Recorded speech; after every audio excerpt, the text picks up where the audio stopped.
Oke teman-teman, dengan Kak Vino kembali di sini. Teman-teman, kita akan melanjutkan pembahasan tentang sistem periodik unsur dan kita akan fokus pada sifat-sifat periodik unsur. Ya, jadi tabel periodik unsur itu kenapa disusun seperti yang kita sudah tahu, seperti tabel unsur yang modern itu karena memang ada sifat-sifat khusus yang sudah disimpulkan oleh para ahli sebelumnya, seperti itu ya. Nah, kemudian sifat keperiodikan unsur ya, itu ada beberapa. Nah, ada jari-jari, ada energi ionisasi, ada sifat logam non logam, ada sifat atom, ya seperti itu. Nah, kemudian dalam tabel SPU maka unsur-unsur yang memiliki sifat berbeda-beda tetapi tetap memiliki aturan tertentu seperti itu ya. Nah, sifat-sifat periodik ini kita akan pelajari beberapa secara khusus. Yang pertama adalah tentang jari-jari atom. Jari-jari atom itu jelas bahwa setiap atom punya nilai radius ya atau jari-jari setiap unsurnya, dan itu bisa dilihat dari tabel ini. Oh ya, kita fokus untuk sifat periodik ini adalah pada golongan A ya teman-teman.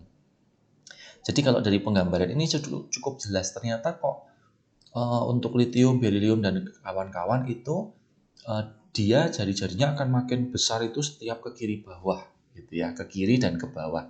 Nah, pengertiannya adalah jari-jari atom adalah jarak dari inti atom ke lintasan elektron terluar. Kemudian dalam satu periode, dari kiri ke kanan jari-jari atom akan berkurang. Ya, kemudian dalam satu golongan, dari atas ke bawah jari-jari atom akan bertambah. Jari-jari atom netral akan lebih besar daripada jari-jari ion positifnya, tetapi lebih kecil daripada jari-jari ion negatifnya. Itu prinsipnya, teman-teman. Jadi misalkan kita punya jari-jari atom Cl dalam bentuk atom itu ternyata lebih kecil daripada jari-jari atom Cl main. Tapi kalau jari-jari atom Ba itu lebih besar daripada ionnya Ba2+. Itu prinsip jari-jari. Kemudian yang kedua adalah energi ionisasi. Nah, energi ionisasi adalah energi yang diperlukan untuk melepas elektron yang paling lemah atau paling luar dari atom suatu unsur atau ion dalam keadaan gas, seperti itu. Nah, dalam satu periode, dari kiri ke kanan, potensial ionisasi bertambah. Kemudian dalam satu golongan, dari atas ke bawah, potensial ionisasi berkurang. Tapi ada pengecualian. Dalam unsur seperiode, energi ionisasi golongan 2A ternyata lebih besar daripada golongan 3A. Begitu juga dengan energi ionisasi golongan 5A lebih besar daripada 6A. Jadi kalau digambarkan sebagai grafik seperti ini, teman-teman bisa lihat ini, kita bisa lihat ini tuh adalah golongan 1A. 1A ke 2A dia naik, tapi 2A ke 3A turun dulu. Baru kemudian 4A, 5A, kemudian 5A ke 6A itu turun dulu. Baru kemudian 7 dan 8 gitu ya. Kemudian kembali lagi ke 1. Jadi ada penyimpangan-penyimpangan di sini teman-teman ya. Nah, itu yang teman-teman perlu perhatikan. Kemudian sifat periodik yang ketiga adalah afinitas elektron. Ya, afinitas elektron harganya kira-kira untuk unsur-unsur golongan A itu seperti pada tabel ini. Nah, afinitas elektron adalah besarnya energi yang dibebaskan pada saat atom suatu unsur dalam keadaan gas menerima elektron. Umumnya dia bertanda negatif. Jadi kalau teman-teman lihat di tabel ini, nilai afinitas elektron unsur itu umumnya negatif, kecuali pada golongan 8. Nah, prinsipnya adalah dalam satu periode, dari kiri ke kanan afinitas elektron akan selalu bertambah, dan dalam satu golongan, dari atas ke bawah, afinitas elektron akan berkurang. Di sini pengecualian khususnya adalah afinitas elektron umumnya bertanda negatif. Ya, jika bertanda positif, artinya untuk menerima elektron itu disertai penyerapan energi, bukan membebaskan energi. Jadi kalau pengertian afinitas kan adalah energi yang dibebaskan, ya seperti itu. Kemudian sifat periodik yang lain adalah keelektronegatifan.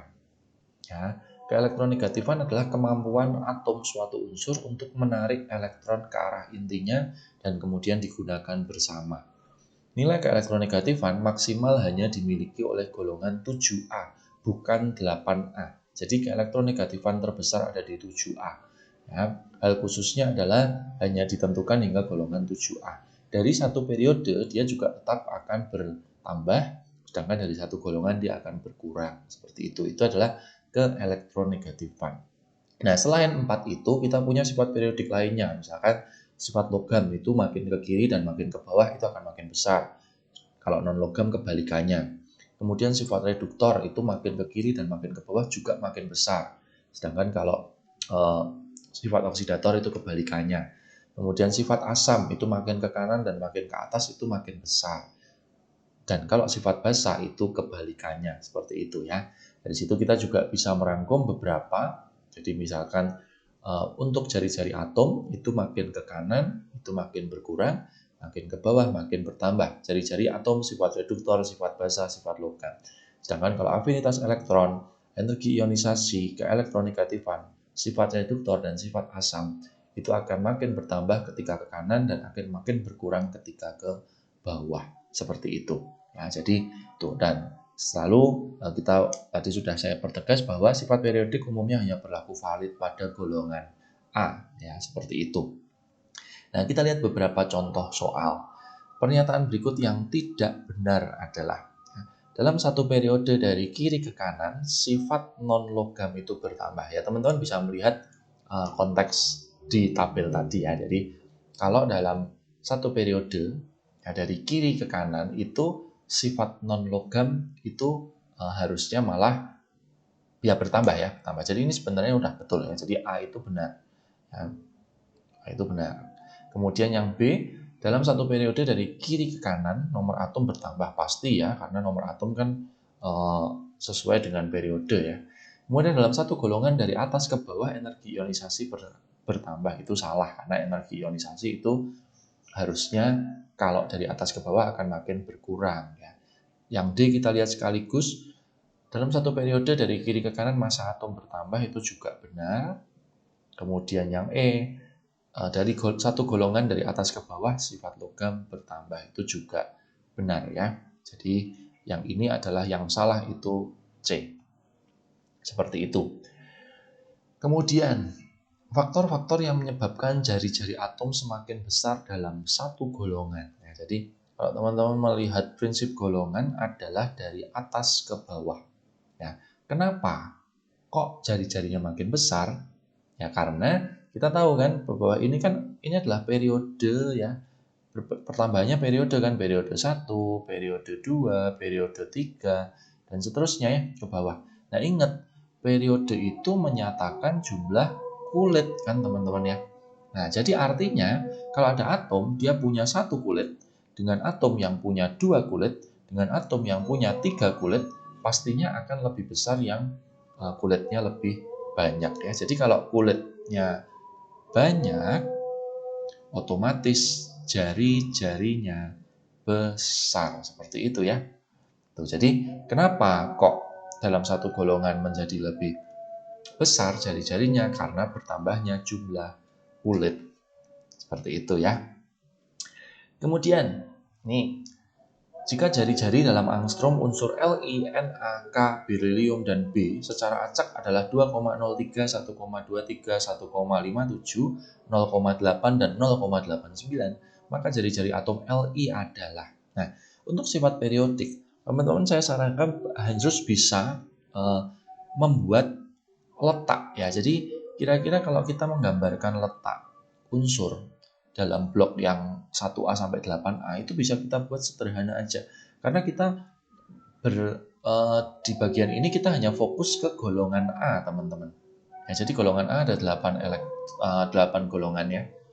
Nah, di sini itu ada yang 1A dan 8A itu khusus, yaitu adalah unsur H dan helium. Ya, seperti itu. Nah, kemudian di sini Li itu letaknya ada di sini. Ya. Kemudian Be di sini. B itu ada di sini. Sedangkan Na itu ada di sini, K itu ada di bawahnya lagi. Nah, kok kita tahu seperti itu ya? Karena teman-teman sudah bicara tentang golongan ya di bagian sebelumnya. Jadi wajib harus tahu ya letaknya. Nah, artinya kalau kita lihat dari bagian ini ya, secara prinsip jari-jari ya, jari-jari itu akan semakin membesar itu untuk ke kiri dan ke bawah. Ya, jadi jari-jari itu makin besar untuk unsur yang lebih di bawah dan lebih di kiri. Artinya, kalau ini ada angka-angka 2,03 dan lain-lain, mestinya yang paling besar adalah miliknya K atau kalium. Jadi kaliumnya ini mestinya adalah 2,03. Kemudian yang paling kecil adalah B. Ya, B itu adalah 0,8 karena yang paling kecil. Nah, kemudian mestinya ini akan urut teman-teman. Jadi teman-teman bisa lihat ini adalah 0,89. Kemudian yang ini itu mestinya yang 1,57 yang lebih besar. Nah, Li-nya adalah yang di tengah-tengah 1,23. Sehingga bisa kita jawab bahwa atom Li itu dia punya jari-jarinya yang 1,23 seperti itu ya teman-teman. Oke, kemudian ini konfigurasi elektron dari dua buah unsur adalah sebagai berikut.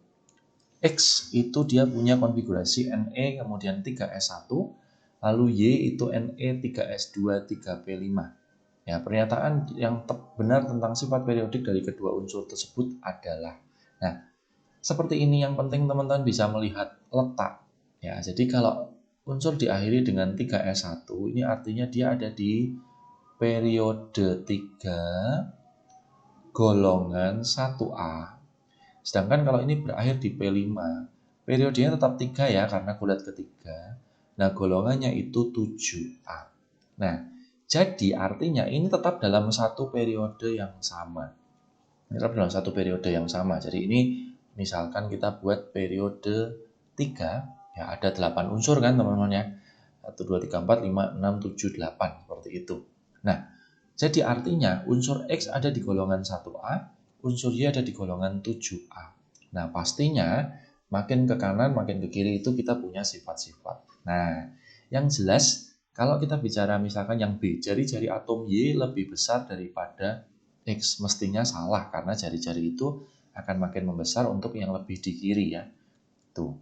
Lalu kemudian untuk energi ionisasi X lebih tinggi daripada energi ionisasi Y, harusnya salah karena kalau energi ionisasi mestinya makin ke kanan kan, makin besar. Lalu kalau ke elektronegatifan Y lebih besar dari X, nah ini adalah betul teman-teman. Kalau afinitas elektron lebih besar dari Y juga salah, karena makin ke kanan juga harus makin besar. Nah kalau titik didih itu juga Y lebih besar dari X itu salah, harusnya yang X lebih besar dari Y. Jadi itu prinsip sifat periodik ya teman-teman. Jadi kalau energi ionisasi, afinitas elektron, keelektronegatifan ya, Ke gitu ya, itu makin ke kanan makin besar. Sedangkan kalau yang ke kiri itu jari-jari ya kan, terus kemudian titik didih, tuh ya sifat-sifat seperti itu aja. Jadi intinya teman-teman wajib tahu letaknya. Oke ya. Kemudian yang terakhir, data keelektronegatifan dari beberapa unsur adalah sebagai berikut. Ya, KLMNO. Unsur yang paling mudah menarik elektron dalam ikatannya adalah. Nah, jadi keelektronegatifan adalah kecenderungan untuk menarik elektron. Jadi intinya kalau keelektronegatifan besar itu berarti dia mudah menarik elektron. Seperti itu ya. Jadi artinya dari nilai-nilai ini yang paling besar adalah 4. Jadi artinya L itu adalah unsur yang paling mudah menarik elektron. Itu beberapa contoh soal-soal di sifat periodik ya teman-teman. Jadi yang penting adalah teman-teman bisa merangkum bagaimana sifat periodik itu dijabarkan